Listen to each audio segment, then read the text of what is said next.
Dan para akhwat saya nasihati ya, awas nih yang belum menikah, jangan dengarkan rayuan-rayuan gombal para lelaki. Aku mencintaimu, jangan dengar saya. Katakan padanya, buktikan cintamu dengan menuliskan namaku di buku nikah kita. Catat. Itu punya BPKB. Apa itu BPKB? Buku pernikahan kita berdua.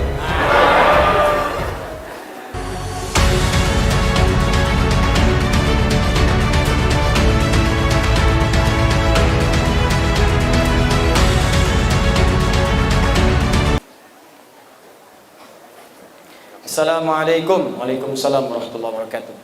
Boleh enggak Ustadz ketika sujud kita membaca doa apa yang kita inginkan, terutama pada saat sujud terakhir? Boleh. Apa dalilnya? An Ibnu Abbas radhiyallahu taala anhuma qala Rasulullah sallallahu alaihi wasallam, perhatikan, innama aqrabul abdi min rabbih wa huwa sajidun fa aktsirud du'a. Keadaan terdekat antara seorang hamba dengan Tuhannya adalah saat sujud, maka perbanyak doa saat sujud. Apalagi dalil Qur'annya? Quran surah ke-48 ayat ke-29.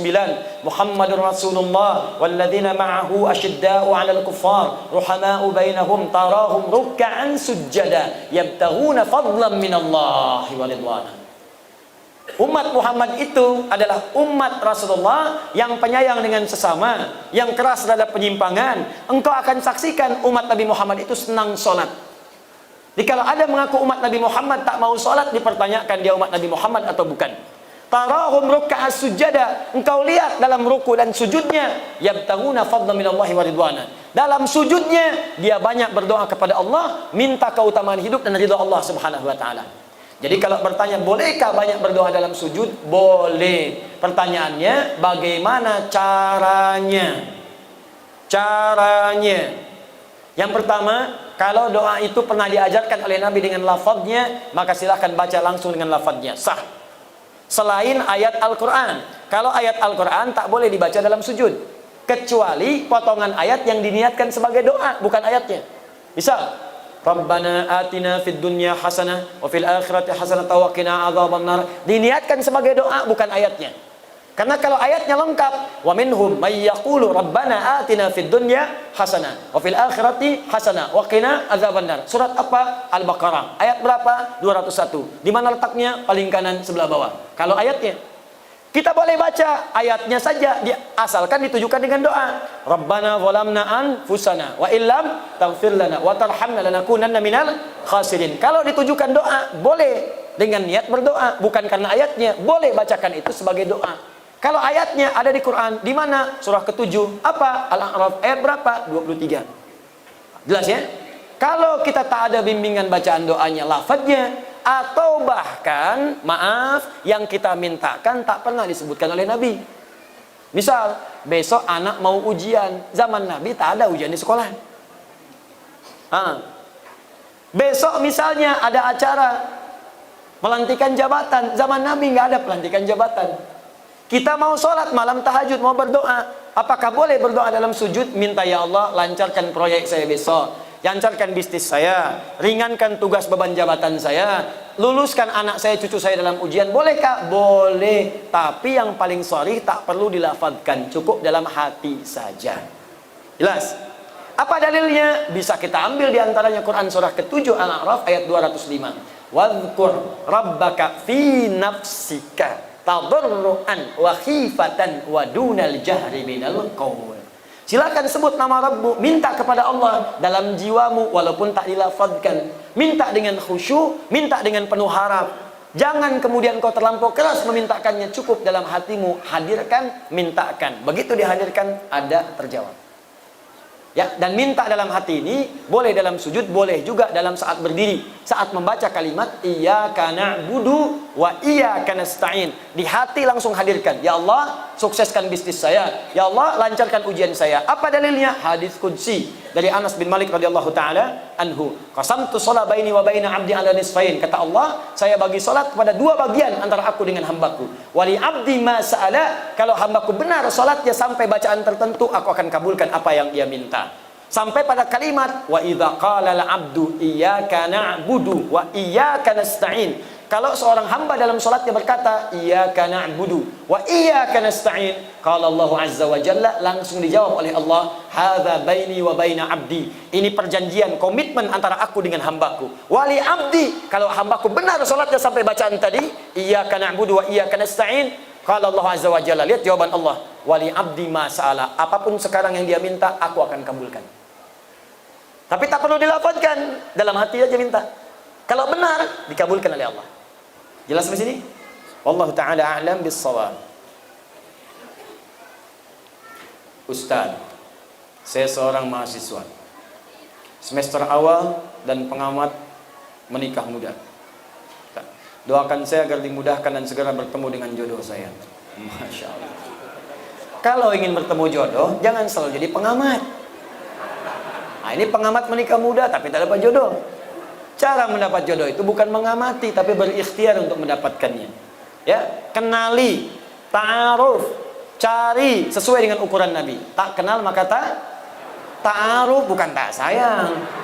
Tidak semua kenal itu mesti sayang. Bapak kenal dengan istri tetangga kan tidak harus sayang. Tak kenal maka ta'aruf, tak tahu maka berkenalan. Cara ta'aruf yang baik untuk mencari jodoh banyak dari Nabi. Tunkahul mar'atu li arba'in. Kalau ingin cari jodoh perempuan itu lihat pada 4 halnya. Perempuan ke laki-laki juga demikian, lihat 4 halnya. Pertama, li jamaliha, jamaliha. Ingat, bukan jamil, bukan jamilah, jamal. Kalau jamil ganteng, lihat gantengnya. Kalau jamilah cantik, lihat cantiknya. Jamil ganteng, Saiful ganteng, Saiful jamil.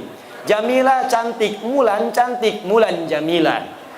Tapi kalau jamalah itu adalah penampakan keindahan yang terpampang pada warasnya, pada parasnya. Di bagaimana kalau ditatap jadi senang? Kata orang cantik itu relatif, jelek itu mutlak.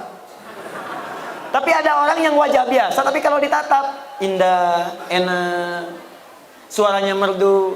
Memang parasnya 100%, tapi cerewetnya 1000%. Nah enak juga. Coba Sayyidah Khadijah, istri Nabi, dengan Sayyidah Zainab binti Jahsy, cantik mana di antara itu? Bagus. Kalau tahu saya akan tanya, sudah pernah lihat? Kata orang, cantik paras itu Sayyidah Zainab. Mata kalau melihat tak berkedip, wajah tak berpaling. Tapi yang disebut dalam mimpi Nabi Sayyidah Khadijah.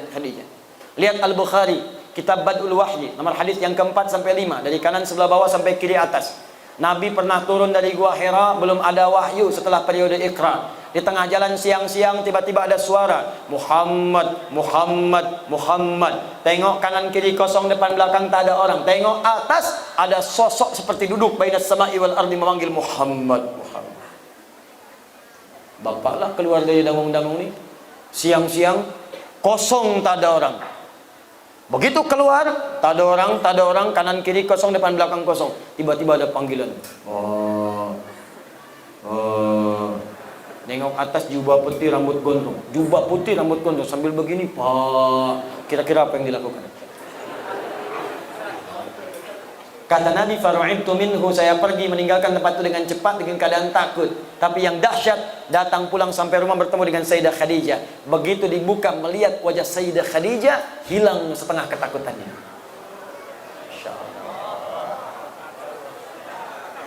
Jika dia ditatap, maka damai hatimu, kata Nabi. Calon istri yang baik ketika dilihat Sayyidah Khadijah, baru lihat wajah istri, masalah hilang. Setengah masalah hilang. Apa kata Nabi? Dathiruni, dathiruni. Di riwayat lain, zammiluni, zammiluni. Selimuti saya, selimuti saya.